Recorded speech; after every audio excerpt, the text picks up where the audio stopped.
Hi everyone, my name is Kristen and I'm with the Diabetes Association of Atlanta, and today we're going to be talking about how to eat healthy while still preventing food waste. We're all trying to go to the grocery store a little bit less during this time, and so we want to make sure we're selecting foods that are going to last us for about 2 weeks or so when we're doing our planning. So let's jump right in with some ideas and tips for you today. So the first thing I want to actually tell you to do is to go shopping in your house. Check out your pantry, check out your freezer, your refrigerator, get a good inventory of what you already have at home, and take note of those things that are about to expire. They're coming to start to wilt a little bit, not look as fresh. Those are the things you want to use first. So you want to follow a rule called FIFO, which stands for first in, first out. And what this means is basically that we're using those foods that have the upcoming expiration date at the beginning, and those that have a longer expiration date, we're putting those kind of in the back. And so we've got this cycle where we're always using those foods so that we're preventing anything from going to waste. So that's a good rule, FIFO. Once you have an inventory of what you already have in your house, you want to start making your meal plan. So I've got a fun little tool that I use here, but you can use just a pen and paper. You can use an app on your phone and start to kind of put where you're going to use those foods that you already have, and then think about what we need to add to it. Are you going to use it as a snack, a breakfast, lunch, dinner, etc.? So let's talk about some shelf-stable, healthy food options that you could incorporate into your meal plan. So starting with our grains are going to be one of our most shelf-stable food groups. Of course, we want to look for 100% whole wheat options. With this bread might not be quite as shelf-stable, but you can put it in the freezer if you're not going to use it before it starts to mold, and kind of take out piece by piece for your sandwiches or your toast. So definitely a good option there. But some other grains that you could use, things like oats for a healthy breakfast, add some fruit, cinnamon, yogurt for a nice healthy breakfast option there. Or try a grain like barley. This could be a great addition to a dinner, and maybe it's a grain you've never tried before, so a great time to experiment with something new.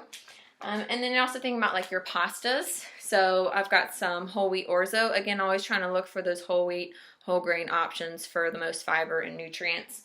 And think about snacks, even some low-fat popcorn can be a great snack option for you while you're at home. Or some whole grain crackers. You can look for this symbol right here that's put out by the Whole Grain Council. You could use these crackers maybe with a nice protein source like hummus as a great snack.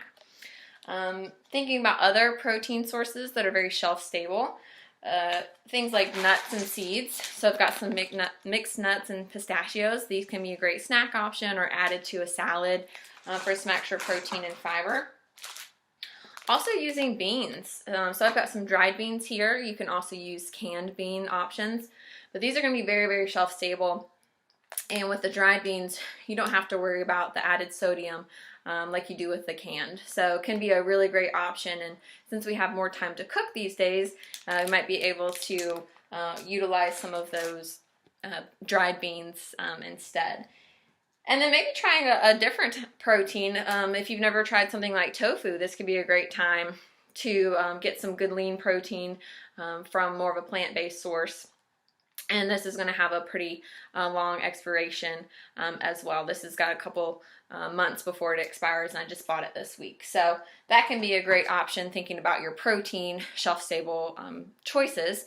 And then thinking about your dairy section, so things like your cheese and low-fat Greek yogurt.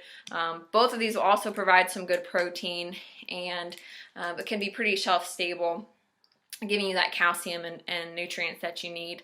When it comes to dairy, whether it's yogurt or cheese or your milk, try to store these in the back of the refrigerator. That tends to be the coolest area in your refrigerator, and that'll help those to stay fresh for longer. So any of your dairy products, I recommend trying to put those towards the back. Now, when it comes to our produce, those can be a little bit more tricky for shelf-stable options. And so just to give you some ideas, things like bell peppers and cucumbers are going to be more shelf-stable as well as carrots and celery. These will last you a long time and can be a great addition to a salad or to eat as a snack. Other vegetables like broccoli and squash are going to be very shelf stable. And then with your fruits, a lot of your citrus fruit is going to last a little bit longer. So your oranges and your grapefruit, pomegranates, apples are going to be another fruit that will last a little bit longer in your refrigerator. So you could try to incorporate some of those produce options as well into your meal plan, and those will kind of help you to get through that 2-week period without having to go back to the store. Now, once you've got your foods at home, you want to make sure that you are storing them and using them in a way that's going to be preventative from waste. So using something like a freezer bag can be really great, especially for your meats. If you're thinking about your meats, maybe your red meats like your steak, your roast, your chops, those are going to be safe in the refrigerator for about 3 or 4 days. But after that, you want to make sure that you either use them or put them in the freezer. So if you went to the store and you bought a nice roast, but you're not planning on having that until next week, go ahead and put that roast in the freezer. And then you'll have it ready when you're coming up on it for your meal plan for the next week. For your chicken or any of your ground meats, like ground poultry, ground beef, those you want to either freeze or use within about a day or 2. So again, thinking ahead, knowing your meal plan, if it's not coming up on the next day or 2, go ahead and put it in the freezer so that it doesn't go bad. You can also freeze things like your vegetables. So with vegetables, you want to use a technique that's called blanching. And it's very simple. All that means is that you are taking your vegetables, you are submerging them into hot boiling water, and then you submerge them into an ice water or cold water before you put them in the freezer. And what this does is it halts an enzyme in that vegetable to prevent it from spoiling and helps it to retain those nutrients so that when you're ready to incorporate those vegetables, they are all set and ready to go. And then lastly, just thinking about where you put your foods when you put them in the refrigerator. Try and separate your fruits and your vegetables into different crisper drawers, because certain fruits, such as your apples, your cantaloupe, your figs, even things like your kiwi and avocado, these are all going to release a gas called ethylene gas. And what that gas does is basically it can make it such that your other produce, particularly our vegetables, start to ripen more quickly and spoil more quickly. So foods like your Brussels sprouts, your broccoli, your cabbage, carrots, cauliflower, eggplant, lettuce, these need to be separate from your fruits so that they don't spoil as quickly. So use those crisper drawers and to separate these foods out. And then of course you can take advantage of things like your frozen fruits and vegetables, as well as like dried fruit, like a dried cranberry. So just making a few changes to your storage and always having a plan can really help to prevent food waste.